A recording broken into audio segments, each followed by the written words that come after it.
hear me? I'm calling your name. And it sound like Ay. What the fuck?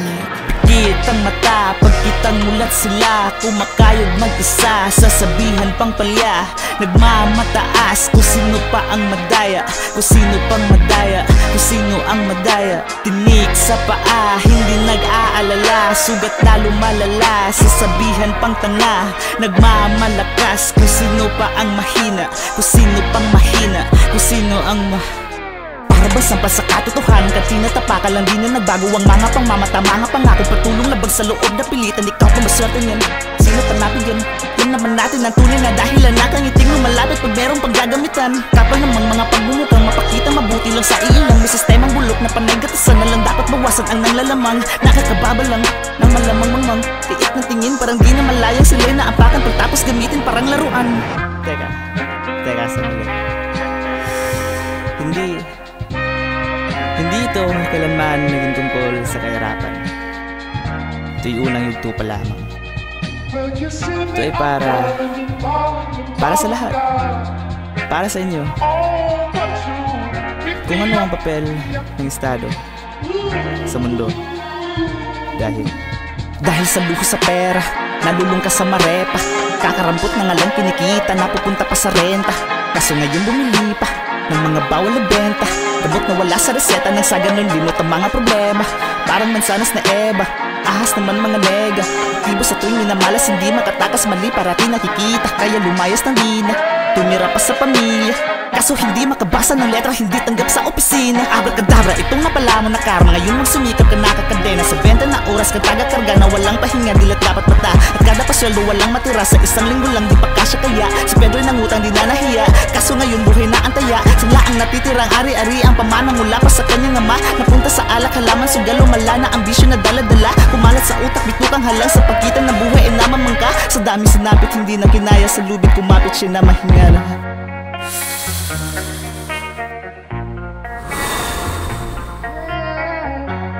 Unang kwento upang isiwalat ang katotohanan.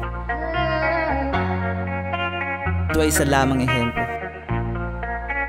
pagmasdan ng kahulugan, upang hindi magaya sa pamilyang buong nagsasama, walang bangayang mag-asawa, lahat ng luhot ang masa, sa buhay nagpapakasasa, pinapangarap ng masa, masaya na masagana. Ngunit bakit wala pa rin gana si Alinaru? Wena may problema na ko, anak ba naman 10, punso na edad 7, paano na to? Panganay na 3 na po, may pamilyang binuo, di papaso, lahat binayad sa'yo para makapagtapos. Tapos ito, sinong di magtatampo? Paano na kapatid mo? Diyos ko, pinaaral sa kolehiyo para maging inhenyero, kursong pinilit lang sa'yo, ikaw pa ang abonado, pamilya na nga ang nanggoryo, sila patong tinutuyo, pangalan mo di pa nga natayo. Meron ang abusado, ginawang hulugan ka na lang nga naman, kaya ba nakapasok sa paaralan? Ngayon lang napagtanto ang pagmamahal, kailangan masuklian, kinalimutan ang halaga ng laman, ginawang kalakaran ng gahaman, kulturang pamana mula sa magulang pa sa nanganak hanggang magpakailan pa man. Sinasabi ko na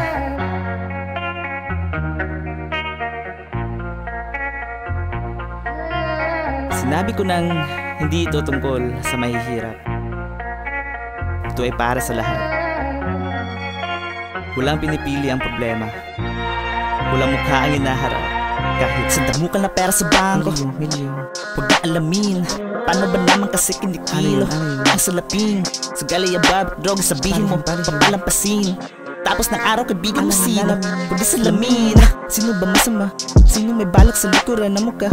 Sino ba masaya? Di na alam paano ba magtiwala?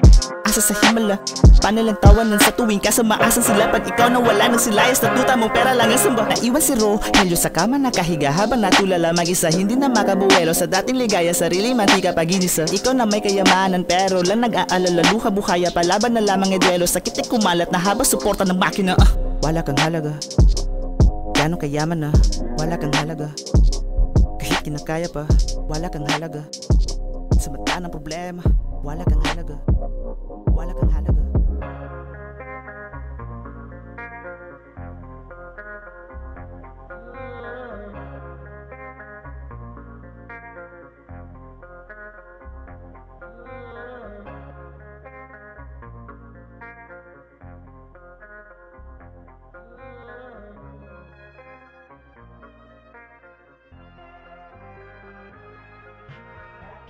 Bro, anathema, Hima.